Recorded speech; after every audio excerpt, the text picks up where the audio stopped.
Rematch tinju antara El Rumi melawan Jeffrey Nicole menjadi sorotan karena hasil pertandingan sebelumnya dirasa kurang memuaskan.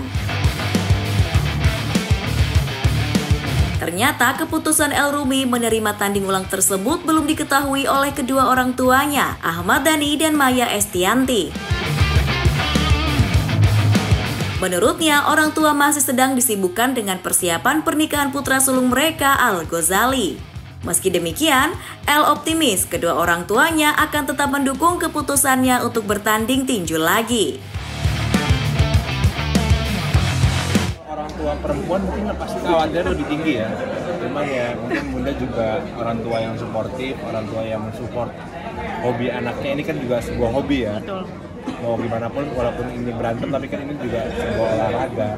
Dan ada peraturannya, ada wasitnya, ada regulasinya. Harusnya sih mungkin orang tua support ya. Dan kalau khawatir mungkin normal kali ya, tapi kalau ayah juga kayak mungkin khawatir, cuma dia seneng, tapi khawatir seneng. Optimis juara lagi nggak sih yang menang lagi ya Nicole? Enggak, perbedaan kali ini mungkin sama yang sebelumnya apa sih?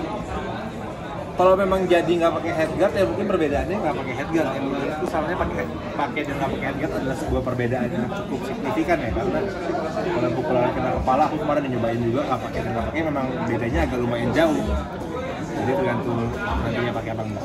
Tapi kalau mengganggu pandangan iya, mengganggu pernapasan juga iya, tapi secara safety kan memang lebih safety toh. Kita juga bukan petarung beneran, kita cuma dua artis yang ingin beradu boxing aja kan, olahraga kita kan di sini. Ya kalau memang nantinya nggak pakai headguard ya nggak apa-apa juga. Support sistemnya beda. Kalau kemarin mungkin belum ada kasih kalau ini double, ada support sistem yang lain, gimana Kak? Lebih semangat nggak sih? Ya tentunya pasti lebih senang aja ya ada acara namanya beda sih. Ada laporan dari Siva sendiri nggak sih ketika kamu ingin bertanding lagi? Ada.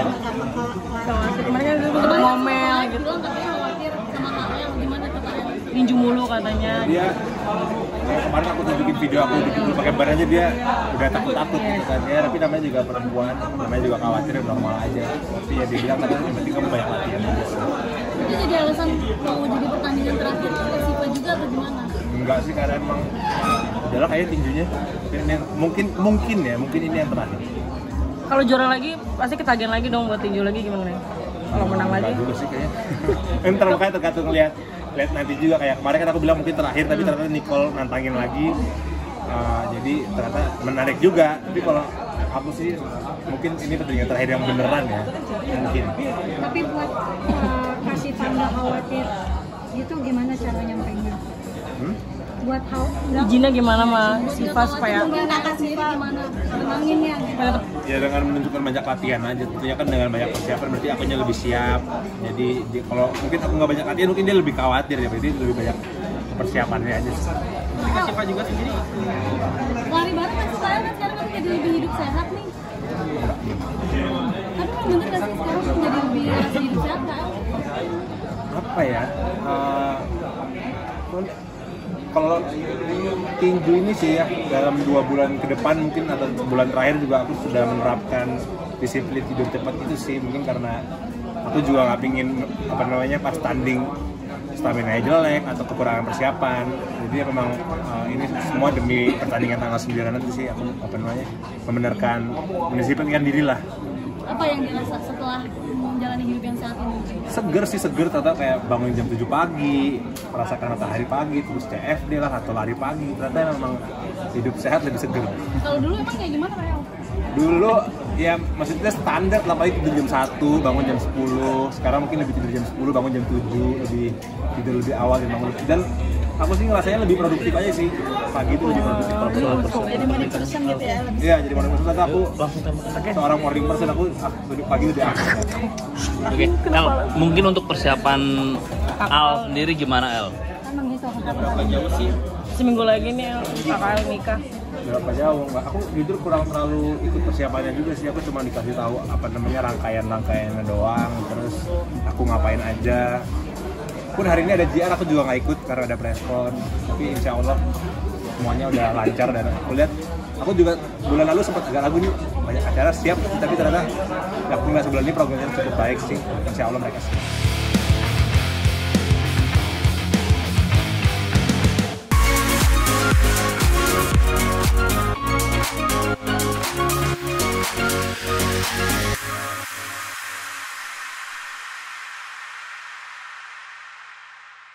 Apapun laporan yang dilakukan oleh Bapak RK di Barreskrim, kita hormati. Kasus dugaan perselingkuhan Ridwan Kamil dengan Lisa Mariana ternyata turut menyita perhatian Denny Sumargo. Di gugatan perdata yang kami ajukan di Pengadilan Bandung, agar kita sama-sama transparan bahwa upaya hukum ini memang sudah disiapkan jalurnya dan kami siap membuktikan seluruh fakta yang kami miliki. Aktor sekaligus YouTuber itu ikut menyoroti lantaran pernah mengalami masalah yang serupa dengan mantan gubernur Jawa Barat tersebut. Ia juga mengaku dirinya kini bisa menerawang arah kasus tersebut. Untuk itu, ia kini penasaran dengan akhir kasus tersebut nantinya. Kita sih semua pasti penasaran ujungnya kemana kan, karena ini kan nama baik orang ada di dalam. Tinggal nanti kita lihat endingnya sejauh mana, itu aja paling komentar saya.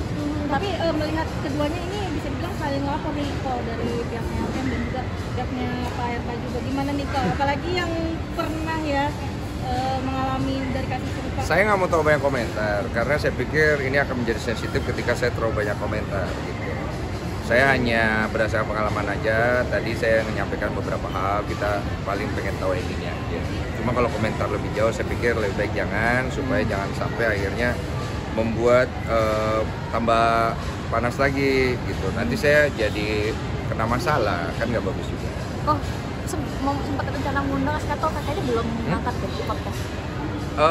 Sebenarnya ada ceritanya, tapi aku nggak mau cerita karena nanti jadi kemana-mana, karena itu kan udah berlalu gitu.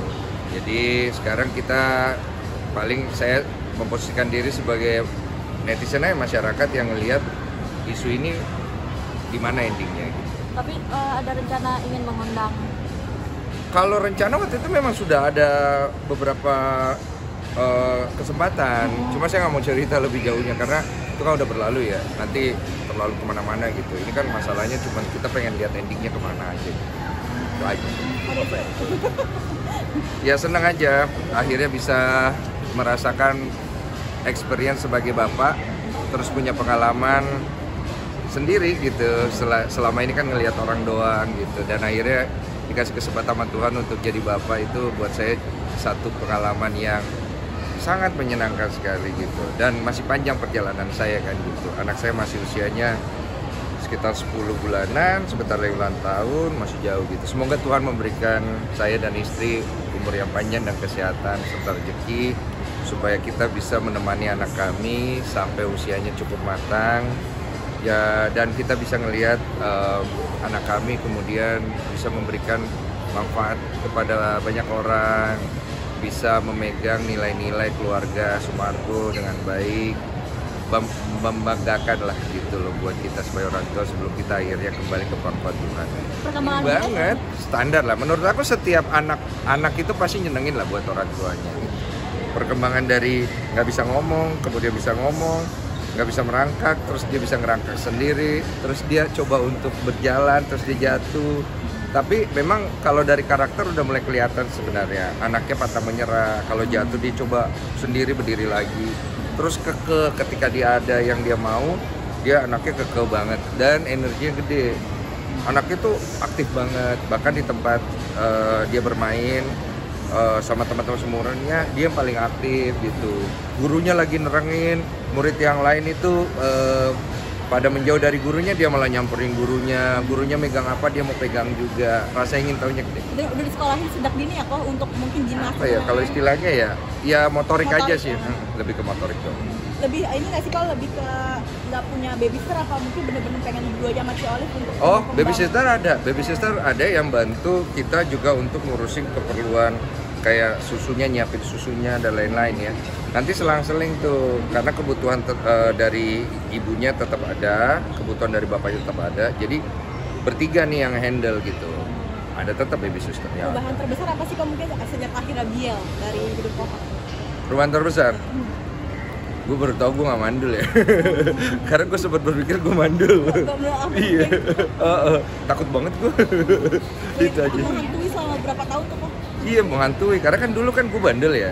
Jadi kan pasti karena gue bandel dulu, akhirnya sulit punya anak kan, jadi kita jadi kayak kepukul sendiri, kepikiran kan.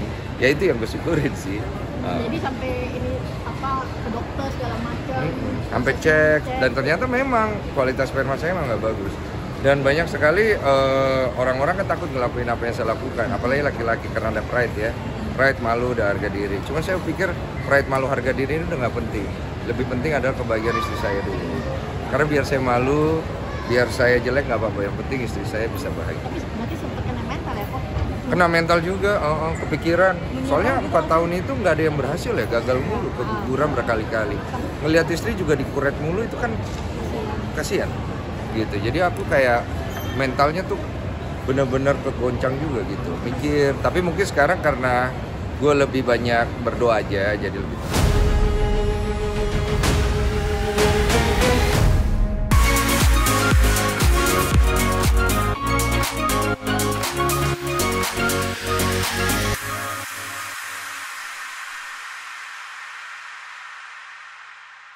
Burning in your eyes. Kuliah di luar negeri menggunakan jalur beasiswa menjadi dambaan banyak orang. Salah satunya diraih anak Gunawan Sudrajat dan Sibila Ernova yang berhasil masuk kampus impian melalui beasiswa. Hal ini diungkap langsung oleh Gunawan saat membahas pendidikan kedua anaknya, Khairu dan Khaira, yang kini kuliah di Monash University Australia. Menariknya, salah satu anak Gunawan ternyata berhasil masuk ke kampus ternama itu tanpa melalui tes. Ya kayak vampir, nggak tua-tua.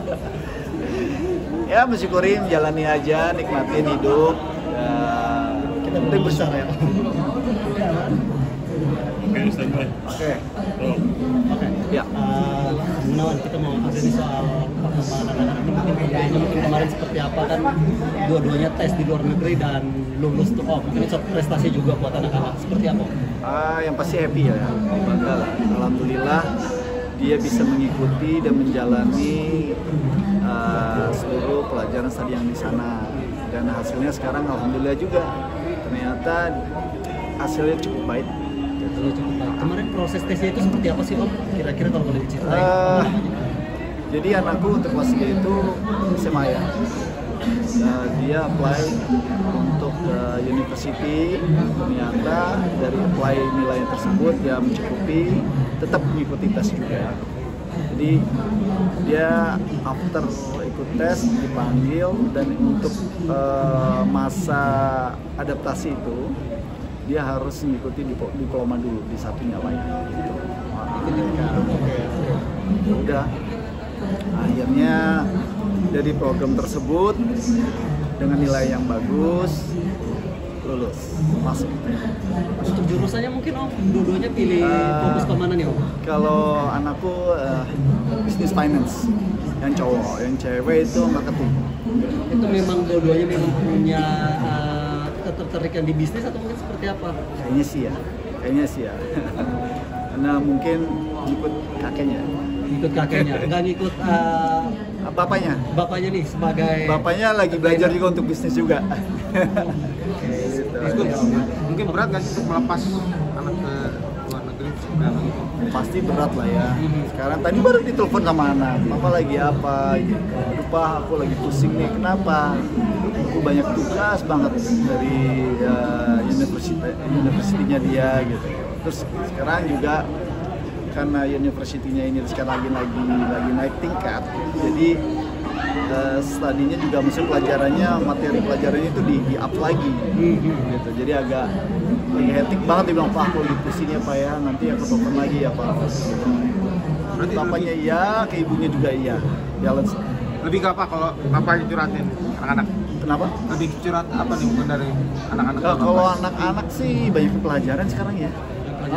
Istriku juga banyak pelajaran, Pak ini gimana, terus wah banyak hal. Kadang-kadang kita juga merespon tuh masih jawabannya beda ya, pasti beda kan. Materi pelajarannya dengan di sana kan sangat beda. Tapi ketika anak-anak memutuskan untuk kuliahnya di luar negeri, itu memang keputusan bersama atau memang keinginan mereka atau seperti apa? Keinginan mereka. Memang mereka, tapi sebelumnya kita juga ngajak anak-anak bisa ke luar negeri.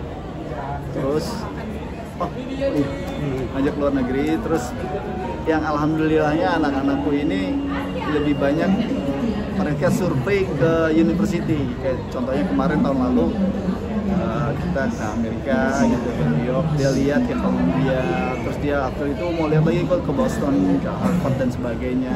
Oh jadi sebelumnya itu melakukan survei terlebih dahulu ya? Iya, survei dulu gitu, karena keinginan anak-anak pengen S2-nya insya Allah pengen di luar juga.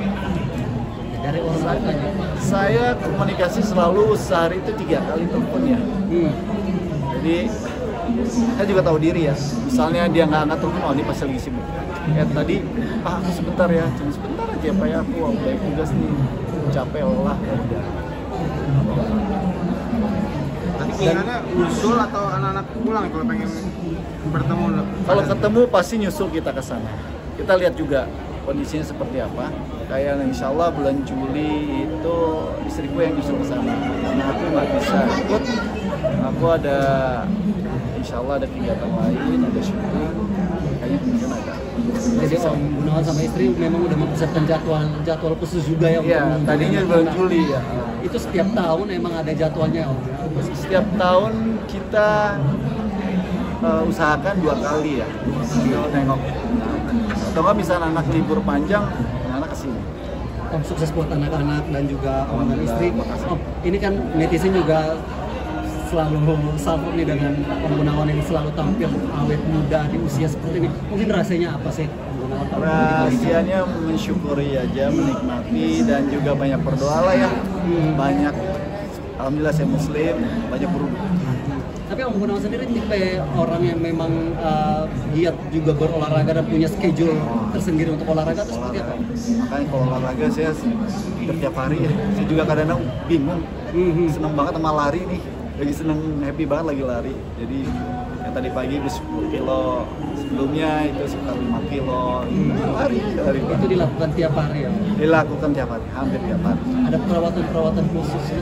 Skincare gitu Mas, dipakai mungkin? Kebetulan saya ada kemarin ikut di European Clinic ya, itu ada beberapa treatment. Oh, jadi sering melakukan treatment juga nih? Iya, oke. Kalau untuk dari pola makan sendiri Om, seperti apa? Ada pantangan-pantangan kan di usia seperti ini Om? Pastinya saya mengurangi minyak ya, yang berminyak, terus kedua gula juga saya coba untuk kurangi. Yang pasti saya senang makan buah dan sayur-sayuran.